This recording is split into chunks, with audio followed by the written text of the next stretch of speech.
Hey everyone, in this video, I'm going to show you how to refund stuff in Marvel Rivals. Marvel Rivals currently lacks an in-game refund option for skins or cosmetics. If you made a purchase via Steam, utilize Steam's refund system within 14 days and under 2 hours of playtime. For purchases made through other platforms, check their specific refund policies and procedures. If the purchase was accidental or unauthorized, gather relevant evidence such as receipts or screenshot. Contact Marvel Rivals customer support through their official channels to request a refund.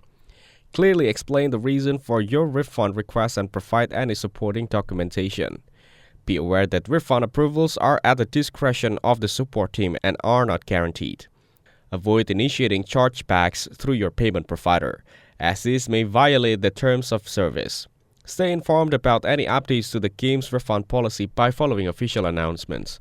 Thank you everyone for watching this video. Hope you get some value. Make sure to like the video and subscribe. Goodbye.